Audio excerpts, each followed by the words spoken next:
నమస్తే అండి. నాతో డాక్టర్ వెంకటరామరెడ్డి మెడినైన్ హాస్పిటల్ నుంచి మాట్లాడుతున్నా. ఈరోజు మీకు గ్యాస్ ట్రబుల్కి ఒక చిన్న టిప్ చెప్తానండి. గ్యాస్ట్రిక్ ట్రబుల్ ఏంటంటే ఈ రోజుల్లో 100కి 78 మందికి గ్యాస్ ట్రబుల్ అనేది వస్తుంది. మనకు చిన్నగా లోపల కొంచెం గ్యాస్ లాగా ఫామ్ అయ్యి తిన్నగా తేపు రాగానే ఇది పెద్ద ఏదో గ్యాస్ వచ్చిందని చెప్పి డాక్టర్ దగ్గరికి పరిగెత్తడం, లేదా మెడికల్ స్టోర్ దగ్గరికి వెళ్ళి ఒక ట్యాబ్లెట్ తినడం, నాకు బాగుంది అనడం, తర్వాత వెళ్ళిపోయి సార్ నాకు గ్యాస్ ట్రబుల్ ఎక్కువైంది సార్, పొట్టం తుబ్బరంగా ఉంది సార్ అని చెప్పి ఇవన్నీ చేస్తుంటారు. అలా కాకుండా కొంతమంది ఏంటంటే కూల్ డ్రింక్ ఎక్కువ తాగుతూ ఉంటారు.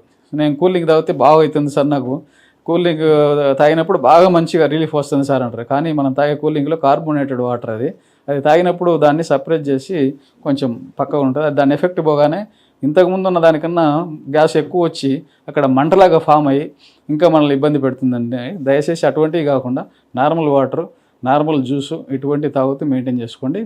వీలైనంత వరకు మసాలా ఫుడ్ తీసుకోకుండా జాగ్రత్తగా ఉండండి. ఈ ఎండాకాలం మాత్రం ఇది మాత్రం నీకు చెప్పగలుగుతున్నాను. నమస్తే.